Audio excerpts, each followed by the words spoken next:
Bonjour à toutes et tous et bienvenue dans ce nouvel épisode Ilti Live. Je suis Célinda, votre partenaire Ilti Digital et aujourd'hui on va découvrir ensemble comment carotter proprement sur votre chantier tout en étant autonome en eau. Et oui, c'est possible. Pour cela, notre expert Lannick est avec nous pour partager son expertise. Je remercie Lannick d'être avec nous. Je remercie tous nos experts qui restent connectés avec vous quotidiennement pour rester à vos côtés malgré la distance. Donc j'espère que vous allez tous très bien. Lannick, c'est à toi. Peux-tu te présenter? Comment vas-tu? Écoute, ça va très bien. Bonjour à toutes et à tous. Bonjour Célinda. C'est un plaisir d'être avec vous aujourd'hui afin de partager mon expérience. Moi, ça fait 14 ans que je travaille chez Ilti et je suis actuellement spécialiste diamant sur tout le Grand Est de la France. Voilà, donc je viens voir un petit peu au quotidien tous les clients sur mon secteur pour leur faire partager mon expérience de carottage diamant. Top. Et aujourd'hui, tu es avec nous, connecté sur les réseaux sociaux, en direct avec nous pour partager justement cette expérience. Et je pense à un petit outil qui va répondre justement à la problématique que j'ai soulevée tout à l'heure, comment travailler proprement tout en étant autonome en eau. J'ai vu une petite vidéo de toi et j'aimerais la partager. Tu as préparé une petite démonstration apparemment depuis ton jardin. Est-ce que je peux envoyer la vidéo? Est-ce que tu es prêt? Avec grand plaisir. Cool. Bon, c'est parti. Je l'envoie tout de suite. Bonjour à tous, bienvenue chez moi à Kingersheim dans le Haut-Rhin, bienvenue Célinda. Très heureux d'être avec vous aujourd'hui pour vous présenter une innovation qui me tient vraiment à cœur, le DD Ilti WMS 100, l'accessoire pour moi indispensable à tous les professionnels tout simplement qui utilisent les carotteuses au quotidien. Donc cet appareil, il va répondre essentiellement à deux grosses problématiques que nous ont remontées les clients, c'est-à-dire la première, la gestion de l'eau, la propreté du chantier et comment on fait au niveau autonomie de l'eau pour récupérer de l'eau. Des fois, c'est pas évident. Il faut qu'on utilise ce type d'accessoire, une bonbonne d'eau, où il faut pomper, être à deux tout simplement pour envoyer de l'eau, ou un tuyau d'arrosage où on n'a jamais le bon raccord. L'arrivée d'eau peut être un peu plus éloignée. Donc, pour répondre à ces deux problématiques essentielles, Ilti a développé ce recycleur d'eau, Ilti DD WMS 100. Alors pourquoi WMS 100? Parce que tout simplement, à l'intérieur, il y a de l'eau, 14 litres d'eau exactement, qui vont être recyclés jusqu'à 7 fois. Donc c'est comme si vous avez sur le chantier à disposition une cuve de 100 litres d'eau. À disposition tout de suite. Donc là, je vais vous montrer un peu comment ça fonctionne. Donc vous avez vu que déjà, on a pensé à tout. Déjà au transport. Cet appareil, il est sur trolley, avec des roues qui passent partout, même vous voyez dans des conditions un peu difficiles comme là, un gazon. On va pouvoir charger directement dessus le coffret, la carotteuse, le set de fixation. Hop. Tac, tout a été prévu.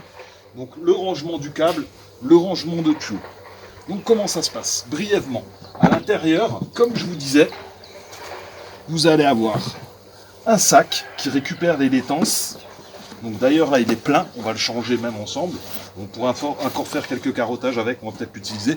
Donc il est plein de boue, ça récupère toutes les boues liées justement au carottage, comme vous avez vu avec mon collègue Franck dans une vidéo antérieure, où il vous expliquait que pour avoir des performances optimales en carottage, en forage diamant, il faut absolument refroidir le diamant.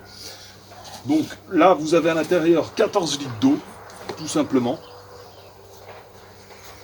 dans une cuve, avec une grille qui maintient tout simplement le sac, que vous pouvez démonter, et à l'intérieur, vous n'avez plus qu'une cuve. Le moteur est ici, totalement étanche, sur la tête du recycleur. Donc là, ça permet de démonter facilement pour vérifier le seul petit filtre qu'il y a qui ne soit pas bouché. Donc entretien très facile. Facile de montage. Voilà. Donc on remplit jusqu'au maximum d'eau. Et on va venir mettre le sac. Donc soit un sac là déjà utilisé, qu'on va pouvoir optimiser, ou alors, donc il est livré avec un nouveau sac neuf qu'on peut changer. Donc tout simplement comme un sac d'aspirateur que l'on va mettre, tac, clipser dedans facilement. Là, vous allez pouvoir remettre votre tête sur la cuve, hop, et fermer comme un aspirateur Hilti normal. Ici, le câble d'alimentation que vous allez venir brancher.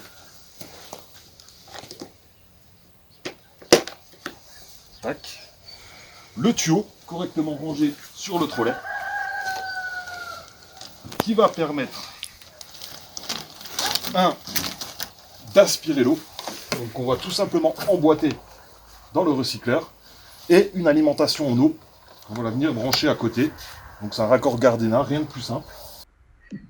Merci Lannick pour cette présentation. Vraiment, j'adore ton chantier improvisé. Franchement, il y avait de la recherche. Tu l'as fait tout seul? C'est ça. J'ai une première question, Lannick. Est-ce que c'est facile à utiliser ce recycleur d'eau? Est-ce qu'il est simple à utiliser? Est-ce que les fonctionnalités sont simples? Est-ce qu'il faut une formation spécifique? Parce que j'imagine que c'est nouveau pour certaines personnes. Tout à fait. Alors, on a voulu justement cet appareil très très simple et rendre justement le forage diamant très très simple et répondre à une des grosses problématiques, c'est-à-dire la propreté sur les chantiers et l'autonomie en eau, qui est souvent une contrainte pour nos clients. Donc vous allez voir que cet appareil est très facile. Après, on est là aussi au quotidien pour vous soutenir, soit nous les spécialistes, soit vos chargés d'affaires au quotidien, ou faire des formations. On peut aussi faire des formations un peu plus intenses, donc on propose Hilti France. Donc, si jamais, ça peut permettre de voir l'ensemble, la globalité du forage diamant, de toutes les problématiques rencontrées par nos clients. Très bien, donc c'est toujours un format adapté, très clair. Voilà. Merci beaucoup. Je pense que tu es allé un peu plus loin dans la vidéo, on découvre les fonctionnalités, est-ce qu'on voit bien le détail, tu sais, des boutons? Tout à fait, c'est ça, tu vas voir, j'ai fait une petite vidéo où on voit les 4 principales fonctions du WMS. Génial. On découvre les 4 fonctions et surtout, on enchaîne avec la démonstration produit. Donc, on te voit carotter vraiment depuis le jardin, c'est top. Merci pour ça, Lannick. À vos commentaires, n'hésitez pas à poser toutes vos questions dans la barre ci-dessous et on vous répond, bien sûr. À tout de suite. 4 fonctions. Donc ici, vous pouvez voir off, la position arrêt, la position recyclage, j'envoie de l'eau, je récupère l'eau. La position aspiration, qui peut être utile, par exemple, mon collègue a parlé que ici, par exemple, on a de l'agglo, on pourrait percer à sec. Donc là, je pourrais brancher directement ma carotteuse sur le recycleur et avoir un circuit d'aspiration pour refroidir la couronne. Et tout simplement un refoulement. Donc juste envoyer de l'eau et pas aspirer. Ici, 3 voyants, mini, maxi et sac. Donc ces voyants, en fait, ils vous permettent de savoir, de gérer l'eau, de savoir quand il a plus d'eau, en fait, quand il a soif. Et quand il a trop d'eau, donc c'est possible aussi, ou tout simplement quand le sac est plein. Donc l'appareil va vous prévenir et va émettre un bip sonore. Et là vous avez votre tuyau, vous êtes prêt à carotter. Donc vous avez votre eau sur le chantier et vous allez pouvoir alimenter n'importe quelle machine. Et j'insiste bien sur ça, c'est que Hilti a pensé à tout, même aux non-utilisateurs Hilti, c'est-à-dire que vous allez pouvoir utiliser ce produit même sur vos carotteuses concurrentes. Donc là, mon recycleur est prêt. Il ne me manque plus que la carotteuse. Ici, une DD110 qui s'utilise exclusivement à la main, que je vais venir brancher sur mon recycleur.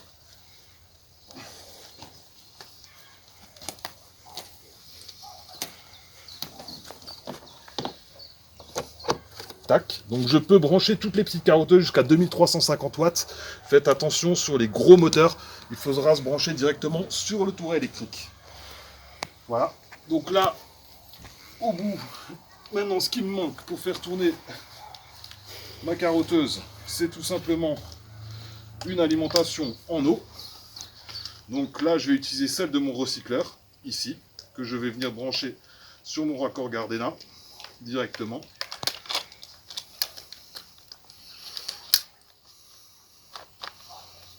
Tac. Et il me reste plus que l'aspiration que je vais venir mettre sur mon collecteur. Donc il existe différentes sortes de collecteurs. À l'origine, Le recycleur est livré avec un collecteur de 122 qui permet de faire tous les diamètres jusqu'à 122 et un collecteur en V de 200, j'en reparlerai peut-être un peu plus tard, qui permet de répondre à plusieurs problématiques liées à des transpercements dans les angles, à ras des murs, des opérations un petit peu plus complexes. Donc là, je vais venir brancher mon aspiration directement dessus. Donc je vérifie bien que l'eau est éteinte. Mon recycleur en position recyclage, parce que je veux de l'eau et je vais aspirer l'eau. Je vais mettre mon collecteur sur le touch. Voilà. Je vais envoyer de l'eau. Donc regardez l'eau. Je vais vous montrer parce que vous allez me dire qu'il n'y a pas d'eau. Donc on voit bien l'eau couler. Je règle mon débit. Je me remets dans mon centre.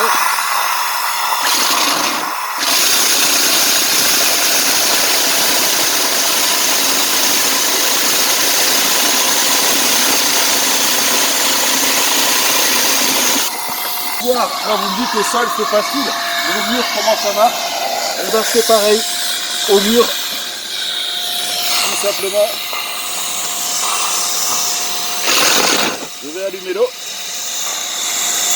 Là on voit bien l'eau, alors peut-être on la voit pas trop là, il faut que je me mette un peu plus en dessous.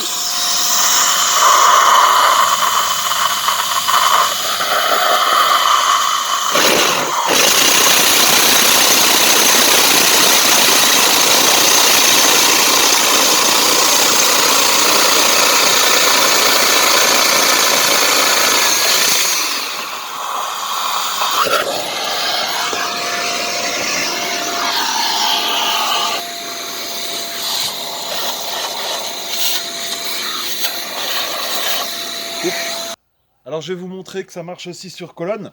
J'ai exprès mis une plus petite couronne pour qu'on voie bien l'eau effectuée. Donc je vais percer un petit peu dans mon mur qui est encore en travaux, c'est pas très grave. Je vais pas aller jusqu'au bout. C'est surtout pour vous montrer le principe. Donc je branche l'alimentation en eau, l'aspiration, même principe. Voilà, là je suis prêt. Je vais tout simplement allumer mon recycleur. Hop, ça va aspirer tout seul. Là, on va pouvoir faire couler l'eau. Là, vous allez bien voir. L'eau circule à l'intérieur. Ici, on voit bien la jauge qui me permet de voir la circulation de l'eau pour avoir un réglage optimal de la circulation. Et juste voir la tourner, ça ne sert à rien d'avoir trop d'eau non plus. Et là, on va pouvoir tout simplement carotter.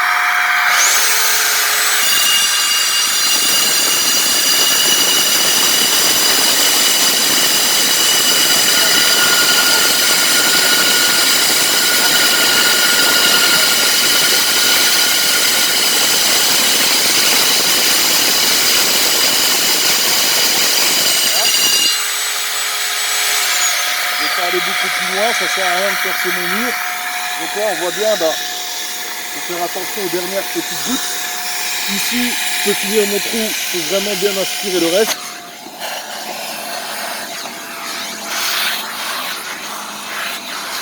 Voilà. Aucune coulure.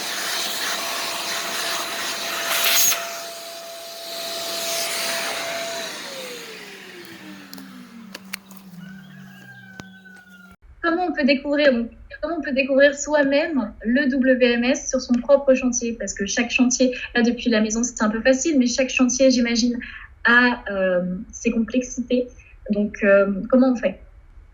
Chaque chantier est différent et c'est vrai que la réalité de mon jardin, c'est pas la réalité des chantiers de tous les jours.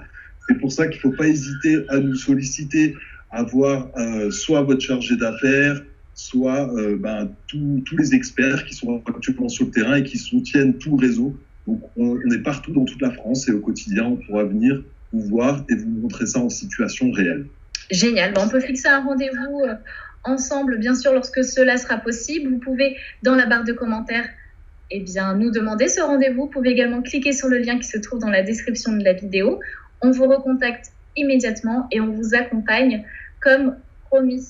Merci beaucoup, Lannick. J'ai reçu une petite question d'ailleurs de Marc sur Facebook. Oui. Je passe le bonjour à tous ceux qui nous envoient des questions régulièrement. Comment prévenir le glaçage de la couronne et s'en débarrasser facilement? Déjà, bonjour Marc. Effectivement, c'est une bonne question. Le glaçage, en fait, c'est quelque chose qui peut arriver régulièrement sur les chantiers.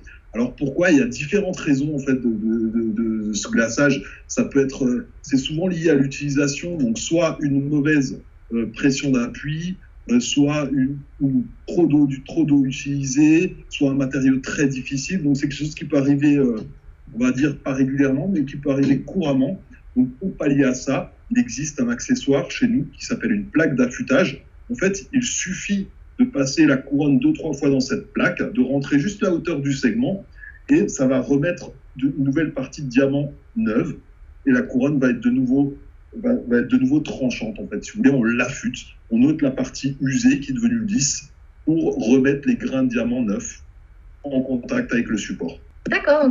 Ou on peut aussi utiliser une manière un peu différente, sans la plaque d'affûtage, utiliser un matériau abrasif pour faire ressortir le diamant. Donc, par exemple, la brique ou un parpaing, quelque chose de très abrasif qui va manger en fait cette partie lisse pour après pouvoir, pareil, ressortir le diamant sur la couronne.